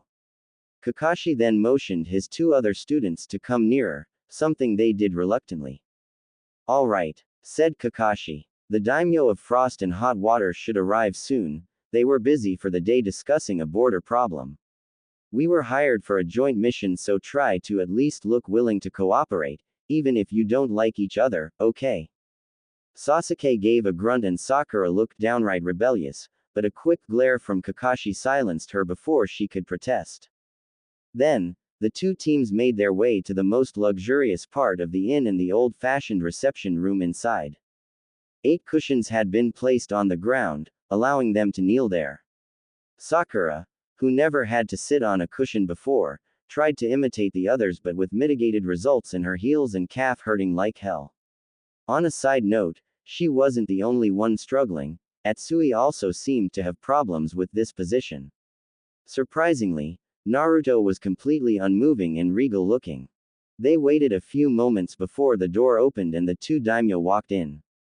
The Frost daimyo was an old man whose hair and beard had probably once been a vibrant purple, but in his old age had turned a pale purple. His hair was short and spiky, kept under a hat with a metal plate bearing his country's symbol, akin to a headband. He had a mustache and a long beard, the two not being connected. He wore a purple kimono with light blue trimmings. The Hot Water daimyo was also an elderly man. He had black eyes, a gray mustache and a strange headwear bearing his country's emblem. He wore dark shirt and pants and a sleeveless yellow jacket with red trimmings. The two daimyo sat side by side, opposite to the two teams, and took a moment to take in their appearance.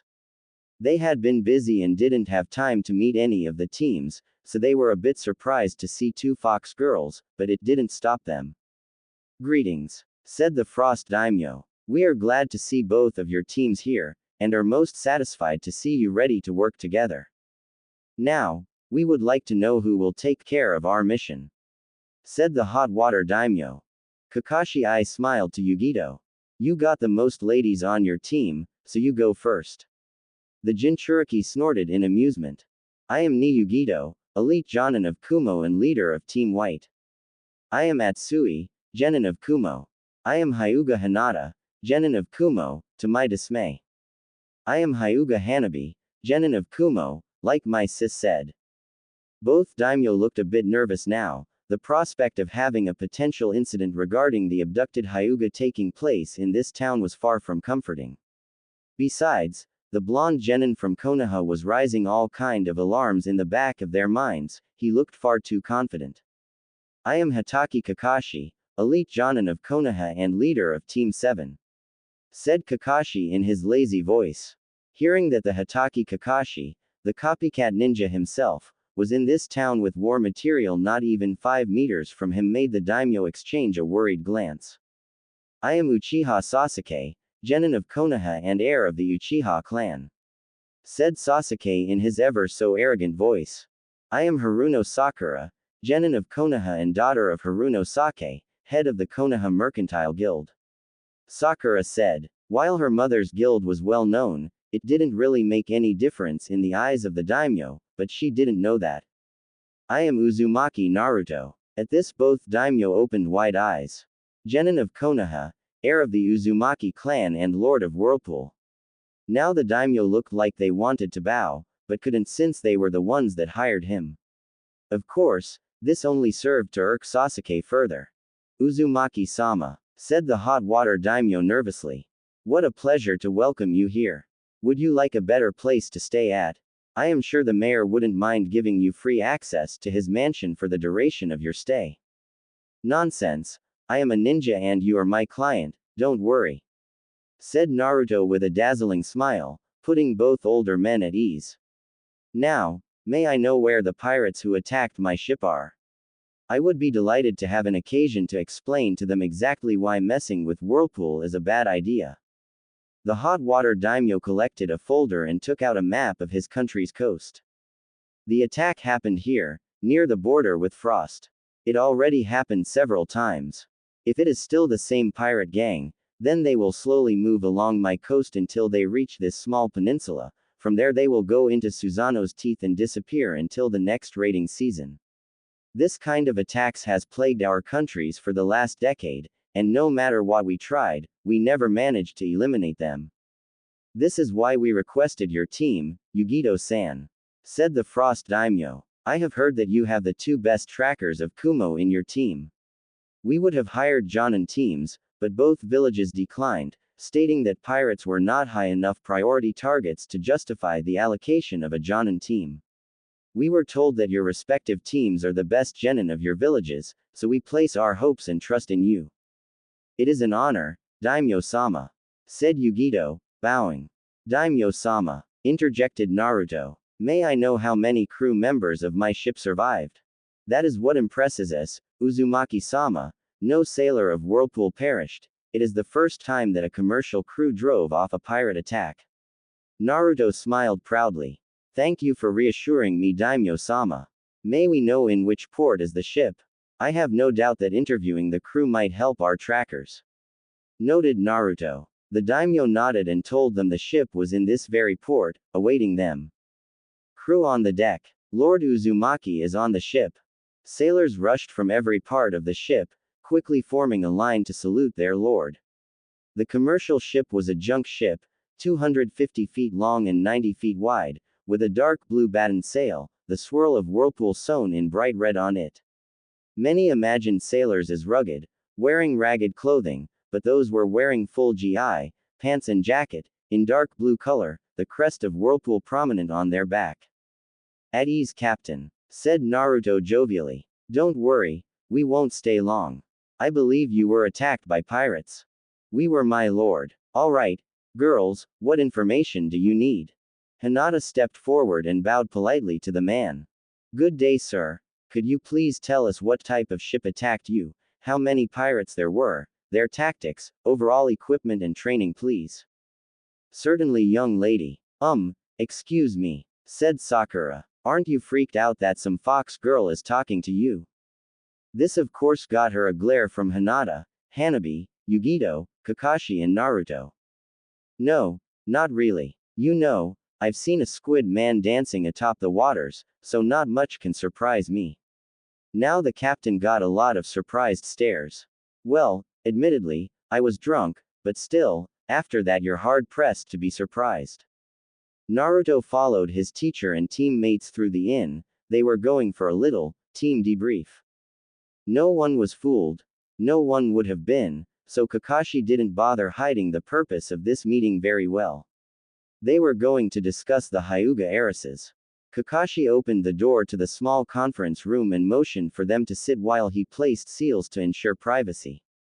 Naruto sat calmly on the left of his teacher's seat, and waited for him to finish. Once that was done, the gray-haired man sat. Sasuke was on his right, and Sakura right in front of him. So, said the Jonin, what do you think we should do about these new developments? Asked Kakashi in a completely relaxed voice. What do you mean, sensei? Asked Sakura, looking slightly lost. Perhaps Naruto had overestimated her. Sakura, what do you know exactly about our relations with Kumo? Asked Naruto. Well, we have a cold war with Kumo because they abducted 2 girls. And what name did the 2 girls on Kumo's team give? Sakura's eyes widened and her jaw dropped. These 2 are the. She slammed her head on the table. Damn it. How could I be so stupid? You were distracted, was Naruto's plain answer. Now, I think we should send a message to HQ to warn them and tell them to call off the bounty. I also think we should avoid intimidating them. Why? Asked Sasuke, a light frown on his face. It would show Kumo that we are not to be trifled with. Some intimidation, we show them how dangerous we are, and then we force them into giving up these 2. No, that would be counterproductive. The Raikage is, from what I heard, a very proud man. If we go around showing our muscle and try to intimidate them, his defiance will cause him to shut down, and it will lead to trouble. What do you offer then? Asked Sasuke. The only reason I could see for Kumo to send them on this mission, then to the Chunin exams, would be to try to initiate negotiations. They're showing us that Hinata-chan and Hanabi-chan are safe and healthy, and they're trying to make them Chunin, and what is a common assignation for Chunin with ties to another village? Diplomatic duties, said Sakura. They're trying to squeeze peace out of Konoha and shove their crime under the rug. She said with a scowl. Most probably, said Kakashi lazily. But thanks to this little guy here. He pointed at Naruto. We have a way to put pressure on them. But for now, it is better to make it look like we're willing to let go. We're basically luring them into a trap. Observed Sasuke. That would work, but as you said, the Raikage is a proud man. If we suddenly dump demands on him, he'll storm out of the room. Nice pun, Sasuke, said Naruto. This is indeed a possibility, so we'll have to make it so he doesn't have a choice. Until now, the political power in Lightning simply didn't care. There was no impact on their incomes. Now, if any random civilian noble had control over the Eastern Sea, it wouldn't be too much of a problem, but a ninja, one whose clan was almost completely slaughtered by Kumo, and who is allied to the Hyuga, that will worry the Lightning Daimyo. And force him to act, said Sakura, her eyes widening. You plan to subtly threaten the Lightning Daimyo into forcing Kumo to give up the twins. That's not all, said Sasuke, looking at Naruto in a calculating way. You plan to take away Lightning's allies in Frost and Hot Water. When he noticed Sakura looking at him in surprise, he explained. Frost's economy is focused on trade. Should Naruto decide to form a blockade, Frost would lose a tremendous amount of income. They'll have no choice but to choose Naruto over Lightning. If everything goes well, said Naruto, Frost and Hot Water won't have to make this choice. Kakashi looked at his students with pride. He began to calmly write his message while listening to Naruto and Sasuke as they explained to a shocked Sakura what a few trade outposts could do to the economy of the whole eastern part of the nations. The 2 teams were crouching in the shadows of a coastal forest, looking onto a pirate harbor built into a hidden creek.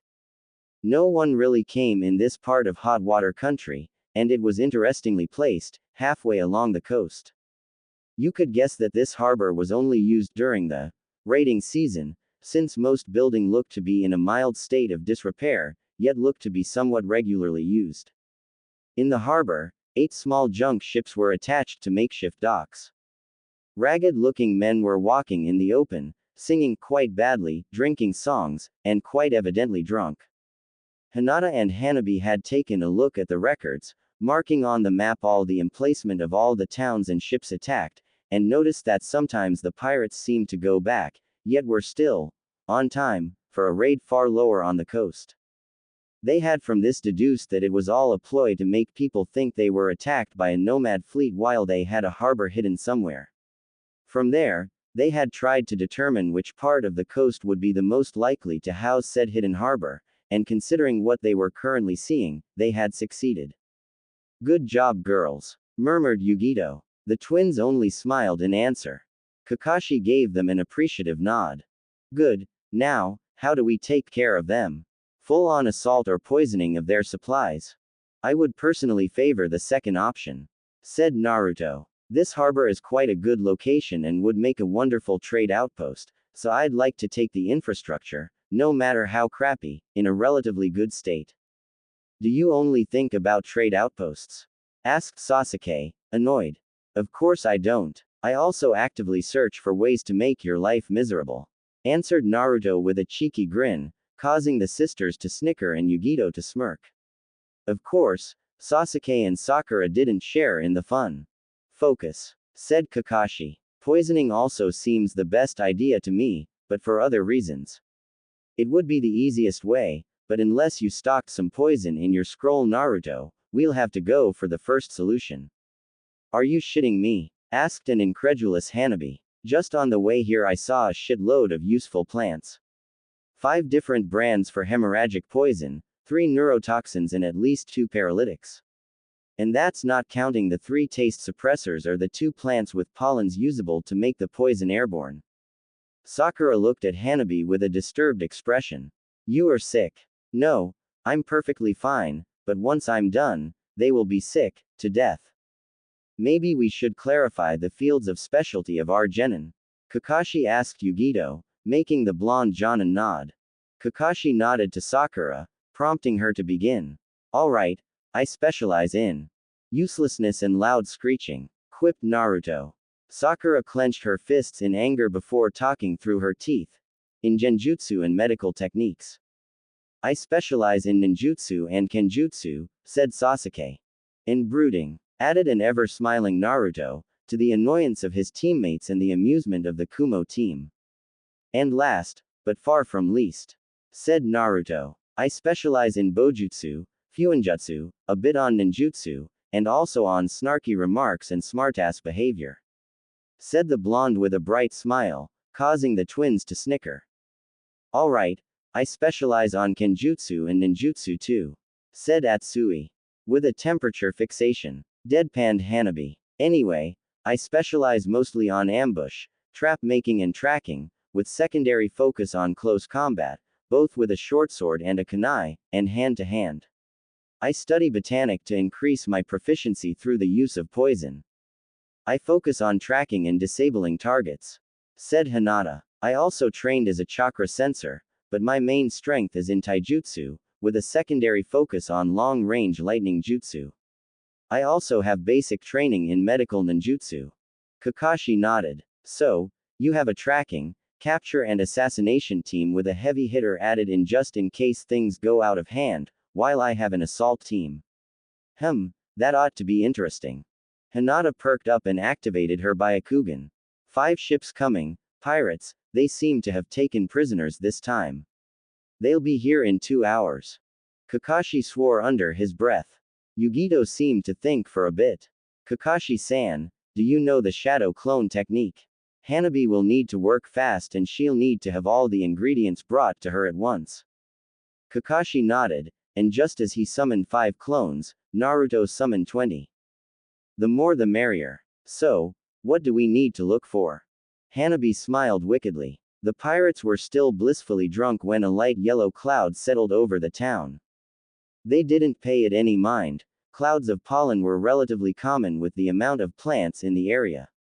When a few of them began to cough, they didn't really worry either, neither did they when 2 or 3 fell, gurgling, in a puddle of thick liquid. It was common for them to throw up. However, when they all began to cough out blood, they began to worry and even panic when they realized they were all dying. But it was too late, and they died before they could do anything. An unnatural breeze swept across the town, sending the cloud in the upper parts of the atmosphere before 8 figures landed among the decimated pirates. The poison will lose all potency in the next 3 hours, unless it goes into a rain cloud and falls in someone's mouth before the time is up, it will do no damage, said Hanabi. Sasuke looked around the port, honestly ticked off. That wasn't a way of fighting worthy of an Uchiha. They had died without even having a chance to survive, without a chance to fight. It left him uneasy. Sakura, on the other hand, was positively horrified. She couldn't look away from the fear-stricken faces of the dead pirates, their faces frozen in expressions of pain and fright, their empty eyes boring into her very soul accusatingly. Her breathing picked up, her eyes were wide, darting from one body to another. Suddenly, a hand on her shoulder forced her to look away and into the eye of her teacher. Sakura, death is a reality of our trade and it can be messy like now. Breathe deeply, and remember that they deserved it. They killed and raped innocent villagers for years, and now they paid for it. All right. Sakura nodded weakly, and tried to get a grip of herself.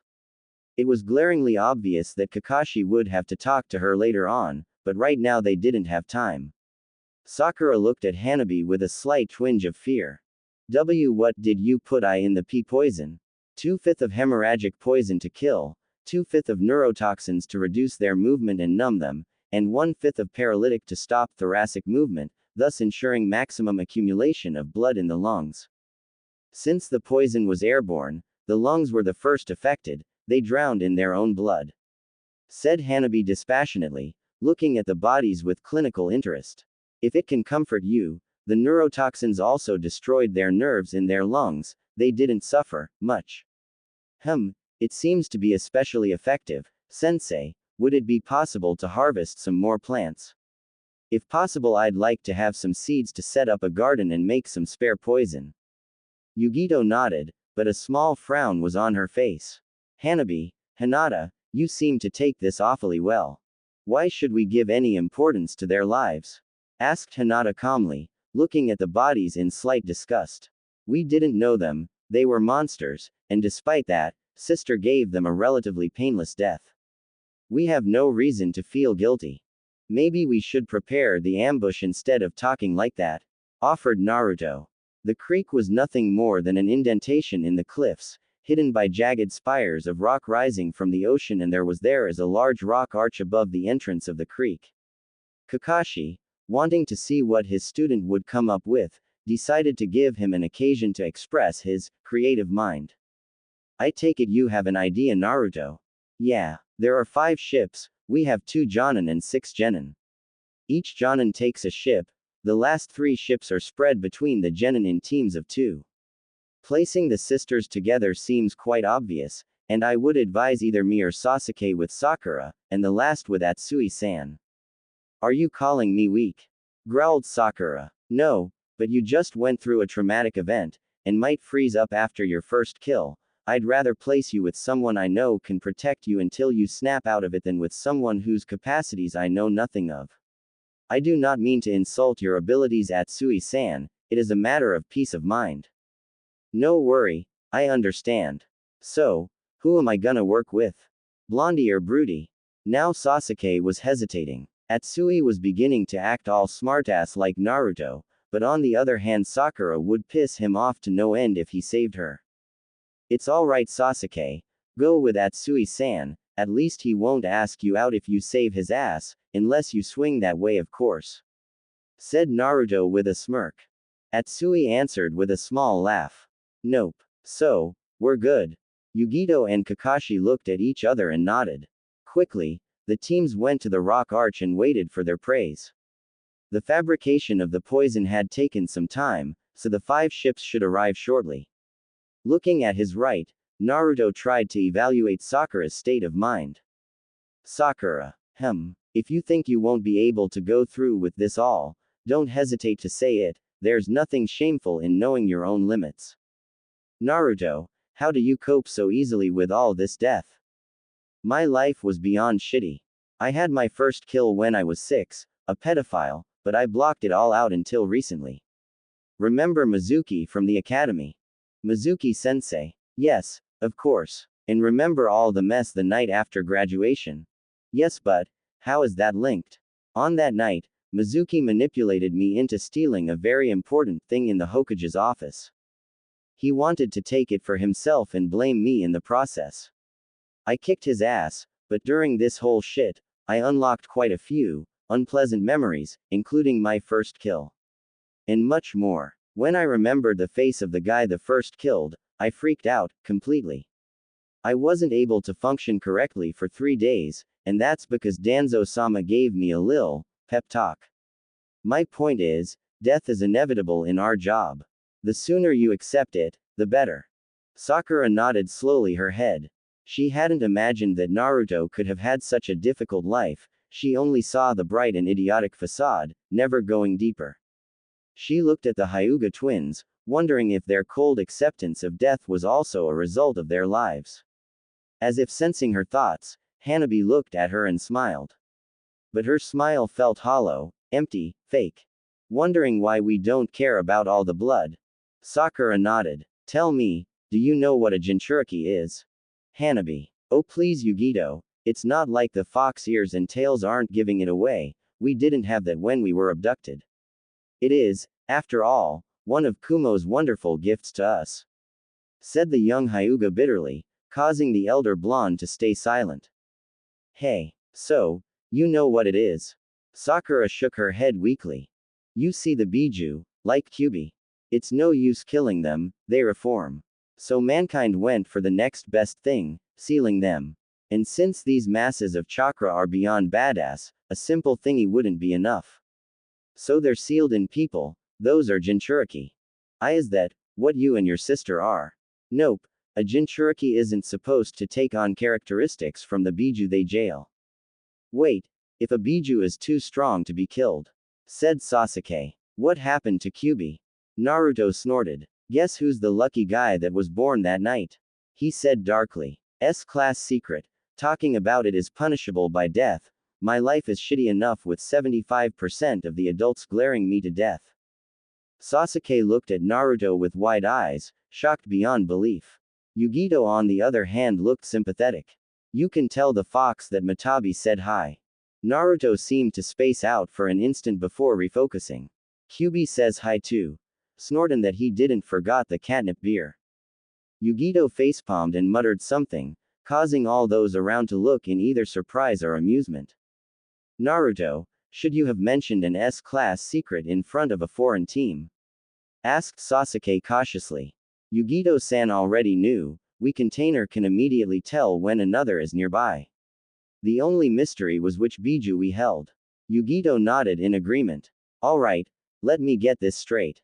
Said Sakura. My teammate has some oversized seal on him with the Kyubi behind it. Yugito-san also has a Biju and said Biju apparently gets high on catnip. Okay. But then, what are you two? Failed pseudo Jinchuriki. You see, Kumo had 2 idiots who tried to kill the Nadaime Raikage, Ginkaku and Kinkaku, the gold and silver brothers.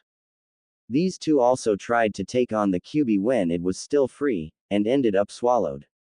They fed on the fox's stomach for some time until it just threw up and put them back out, but the idiots had gathered some of its chakra in them. They were pseudo Jinchuriki, with independent pieces of Kyubi's chakra trapped in them, like some sort of smaller Kyubi. I believe the max they had was 7 tails. Anyway, after their failed coup d'etat, they were captured, and jailed. Kumo looked for a way to use their power. And then, one day, they abducted 2 cute little girls from Konoha. From then, Hinata took over. We were precious to Kumo, they needed us to be as resilient as possible, so they thought that associating the Kyubi's chakra with our Byakugan would be a good way to ensure we would survive as long as possible to pop out a shitload of little babies and reverse engineer Juken. They were confident in their ability to brainwash us into being loyal to Kumo. We were 4 when they sealed it in us. 10 hours of pain, non-stop. And they failed massively with the sealing. The fox's chakra reacted strangely with ours, and as it coursed through our chakra coils, it mutated us into what we are now. After that, they tried the brainwashing, and ironically, the fox's chakra forbade it. We were completely resistant to any brainwashing they tried. In such cases, the standard procedure is to make the people brain dead, that way you can still use the genes but you don't have to worry about any resistance. But they had invested too much in us, and extracting the fox's power would have killed us. Not to mention it would have failed since it fused with ours. So they decided to see if they could persuade us to be loyal to Kumo.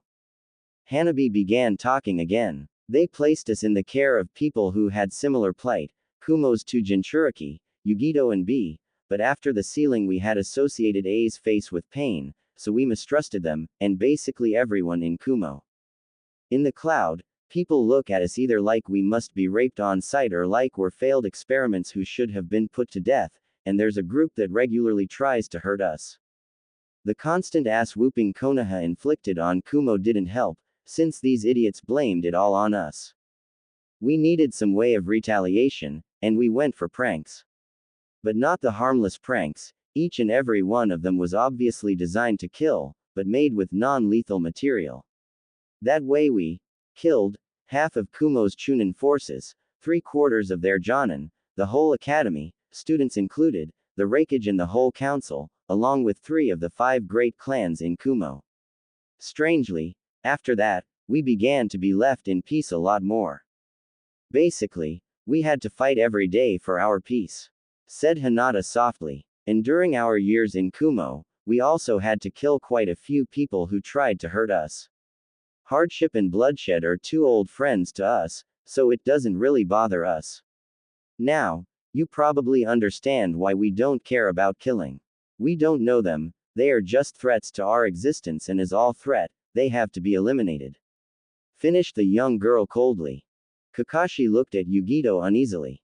Your village really did a number on them. Don't remind me. It makes me sick each time I think about it. I still don't understand what went through A's head when he decided to have them abducted. I don't think I'll ever understand. Oh, well, these 2 have taken their revenge. Throughout the academy, and even a little before, they literally swamped him with paperwork. How can some paper be dangerous? Asked Sasuke skeptically. Simple, brat, answered Yugito. They caused so much trouble every day that I had to spend all his life in his office, with barely 3 hours to sleep. He didn't go home at all in the last 4 years. I heard he's considering his workload right now to be a vacation. Hinata and Hanabi smirked smugly, proud of their handiwork before Hinata activated her Byakugan again. They're almost there. They lapsed into silence, waiting for the ships to appear. Once all 5 ships were in sight, they quickly assigned each group or Jonin to a ship, and jumped down. While falling, Kakashi took out 2 kunai and threw them, killing tow pirates. He then whipped out 5 shuriken, eliminating as many thugs. The ship was quite small, he had already eliminated half of the crew. Landing nimbly on the deck, he darted toward the nearest pirate, smashing his throat with his fist before throwing 2 new kunai, killing 2 men and throwing them into the waters. One of the 4 survivors charged him with his sword raised high, screaming a wordless battle cry. Kakashi simply hit him in the jaw before tearing his sword from his grasp and slamming it in his guts with enough force to send the man flying off the ship when he let go of the handle.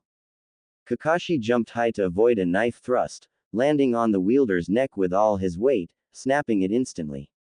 Kakashi looked at the 2 cowering survivors for a moment, before slamming his foot on the deck, causing both of the knives of his latest victim to fly off and into his palms, then threw them at the 2 pirates' faces.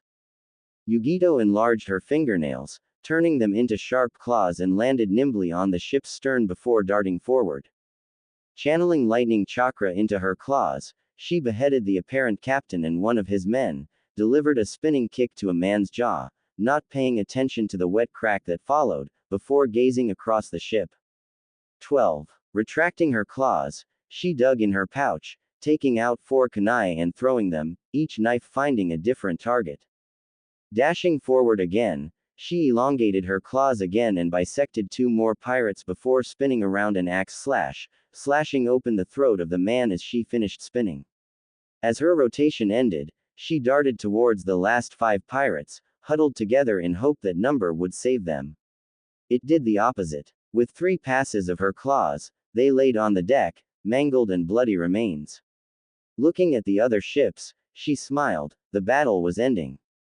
Hinata and Hanabi left the rocky surface of the arch with a massive push, summoning to the surface the wilder part of their chakra. Their features became more feral, their eyes narrowed, their small fangs grew a bit and their nails darkened and sharpened. Landing on the bow of the ship, they startled the pirates. Dashing forward, Hinata delivered a chakra-enhanced kick to the face of the closest pirate, breaking his neck, while Hanabi unsheathed the short sword strapped to her back and slashed open the throat of another. Hinata jumped high and Hanabi ran low. Hanabi threw her sword into the heart of a pirate before jumping at head height and driving her palm into another's face, sending a burst of her unusually potent chakra to liquefy the man's brain. Hinata fell into a cluster of 3 men, lashing out before she even reached the ground. One strike hit a man's head, killing him on the spot.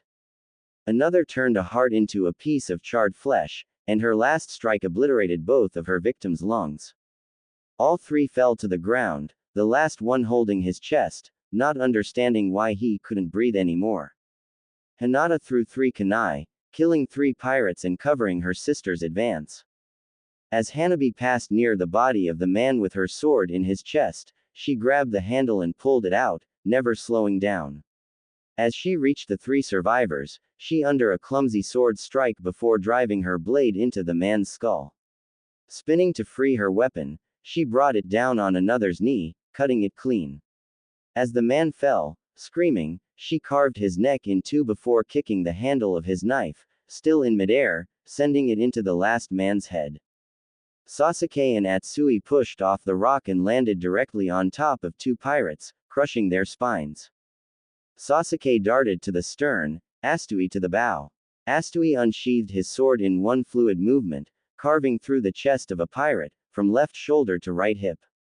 Dashing forward, he slashed at a man, taking his head, before rolling under a double thrust of swords.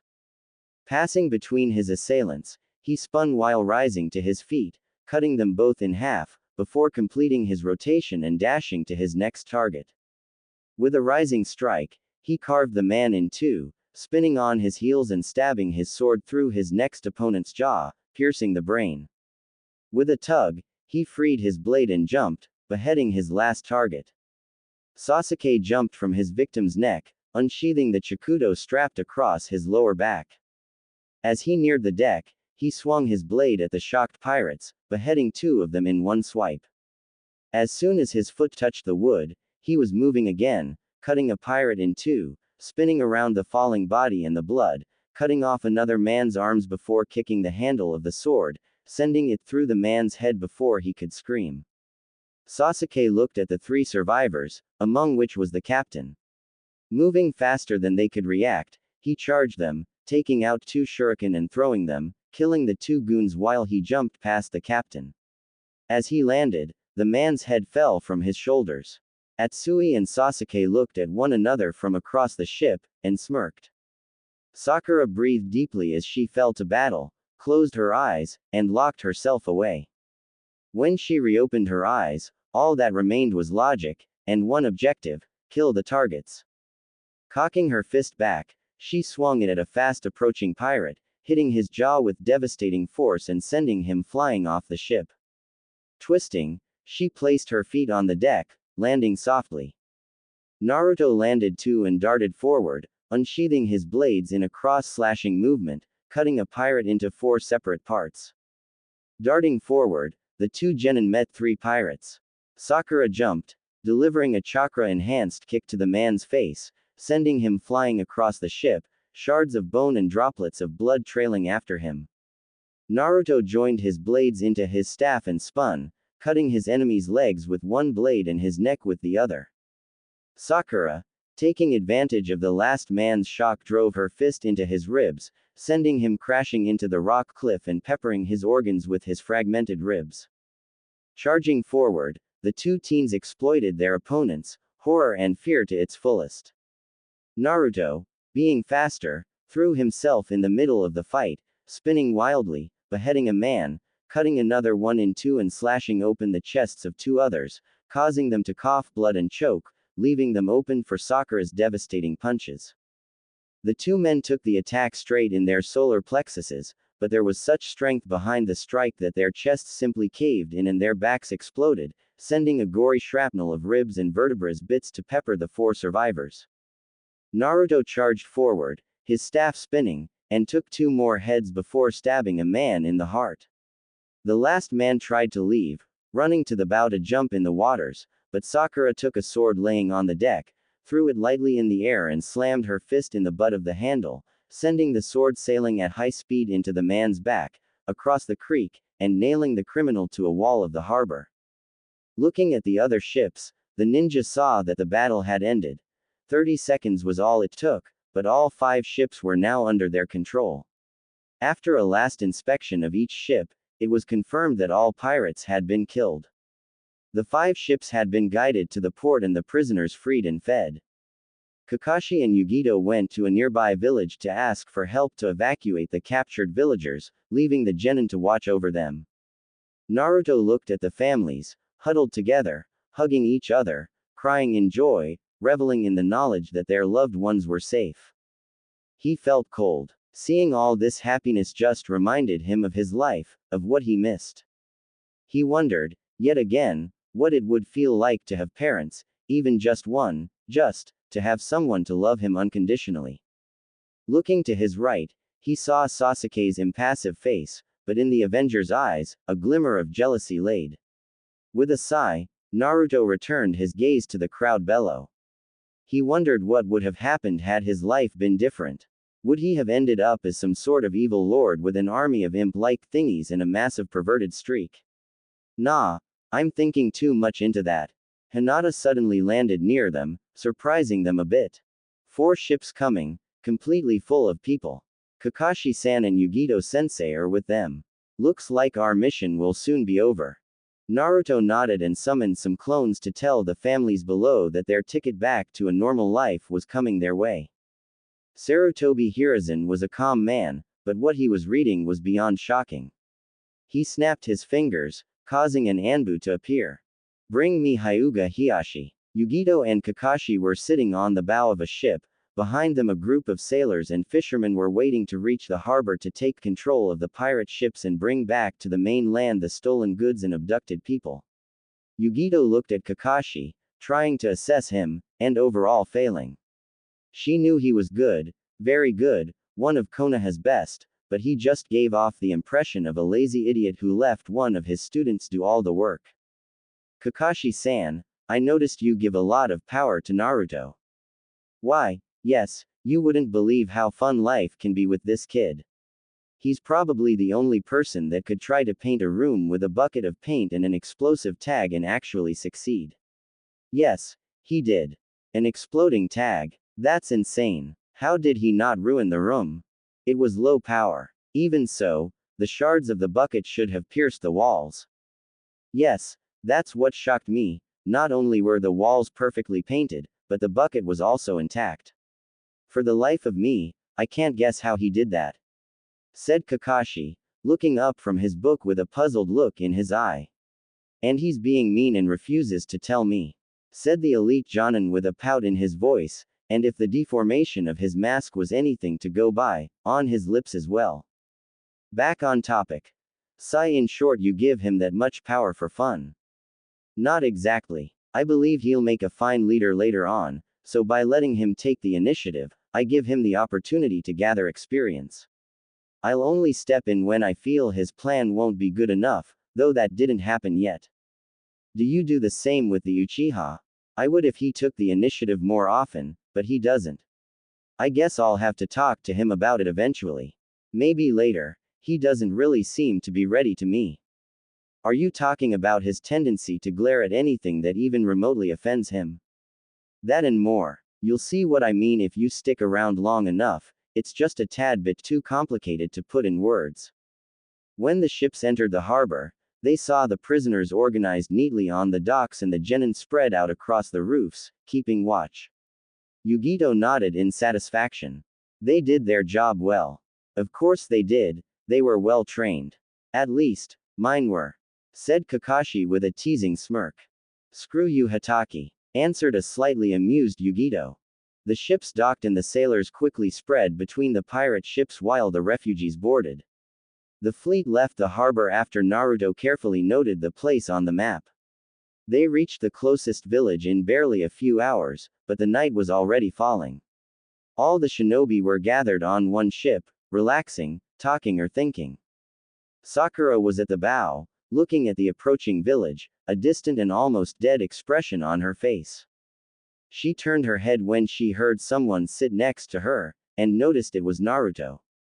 Looking around, she saw the Hyuga sisters talking animatedly and noting things on a paper sheet, Sasuke and Atsui relaxing and talking about something. Noticing the slight smile on Sasuke's face and the fact he seemed to take Atsui's words into consideration, Kakashi and Yugito were also relaxing, leaning against the railing of the ship and reading identical orange books. How? Naruto hummed in surprise. He had expected to be the one to begin the conversation, but it could work that way too. How do you all deal with death so easily? Well, no need mentioning the Jonin and you know for Hina-chan and Hana-chan. For Sasuke, after the Uchiha massacre, he probably spent hours thinking about killing his brother for slaughtering his clan, so he had years to get used to the idea of killing. The actual act didn't really bother him because of that. And you? Asked Sakura after a moment of silence. Quote,